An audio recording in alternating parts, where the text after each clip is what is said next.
Fight on!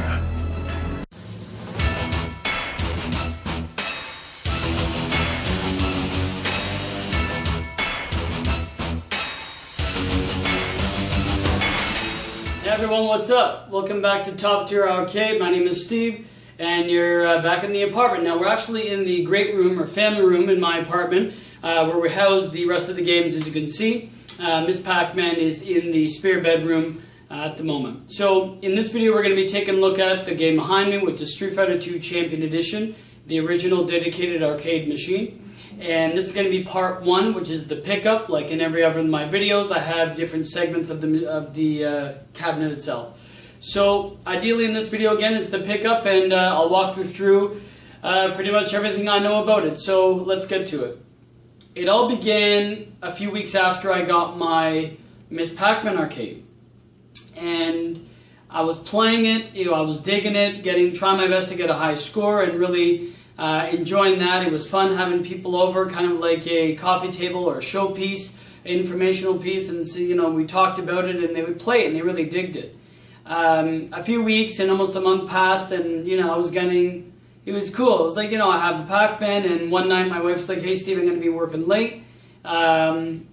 Make yourself dinner and do whatever." So after I ate, I'm like, let me just go online and see what's up, see what else there is, as far as the hobby goes, and what other machines or just overall arcade machines I can find that are for sale.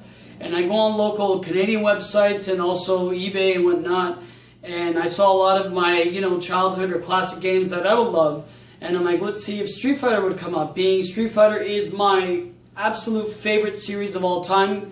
I collect the comics, I have almost every Street Fighter game available on any console. Let's see if it exists in the actual arcade, being that was my go-to game. This was my game that I kind of grew up on. So it was there, I was thrilled. Oh my God, look what's out there. One vendor had 3 of the same HS5 cabinets, JAMA cabs, that I now know what they are, and this was the best looking one out of all of them. So I emailed him, pretty much asked him, "Hey man, what's going on? I'm interested. What's the word?" He said, "Hey, this is the going rate. It's $700. He wanted $700, the original PCB, and as is the cabinet."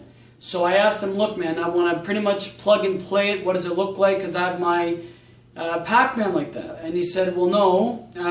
As is, the game works. The marquee light didn't work. The coin lights didn't work.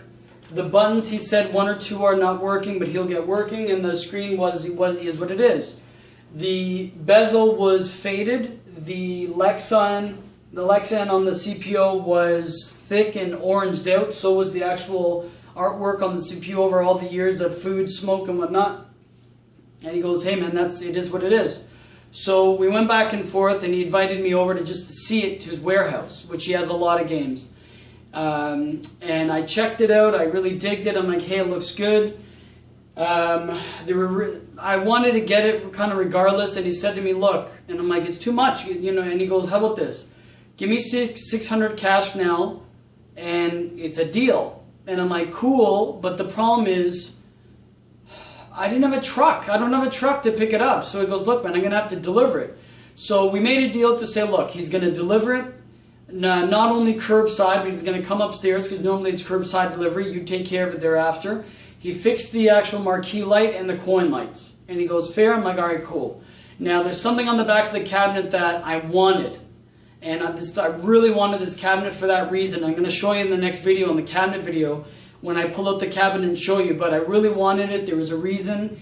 And, my poor wife was like, "You know what, Steve? We already bought Pac-Man for 13. If this is 12, if this is 7, it's almost $2,000 worth. We're trying to make a family here and, buy a home and whatnot. It's maybe not the best time."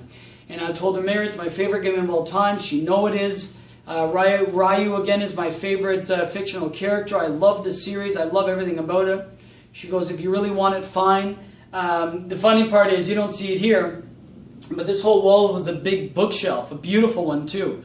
Well, we had to condense it to fit this machine. She was like, "All right, we'll condense it, move some books around, and fine. You have your game." And my brothers, we grew up with it, my friends and my family, close family, and they said, And I'm like, you know what, I really want this game, and I know they love it as well, to come over and hang out. So with that being said, he delivered it one Saturday morning while my wife was sleeping, and I still remember her waking up like again when I'm asleep, you're delivering this thing. And the funny thing is, this dude looks exactly like Chris Farley. Like, he's not dead, yo. He's actually an arcade vendor.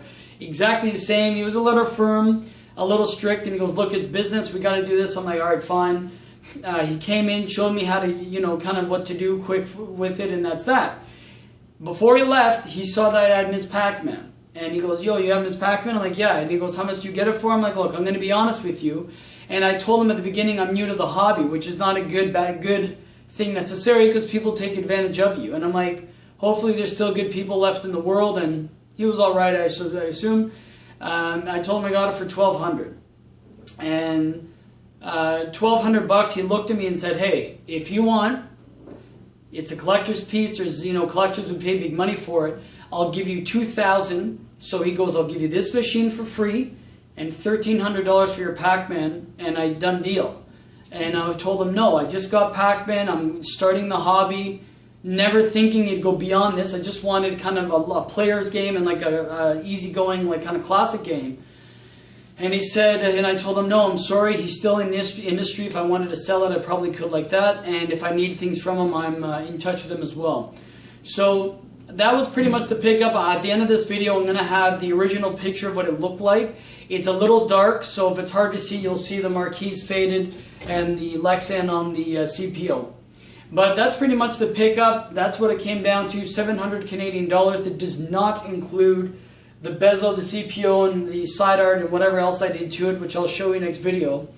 And, the struggles to get that working, which I'll explain next video. So that's pretty much it, guys. This one's a shorter one, just telling you about the pickup. I'm going to have the details in the description below.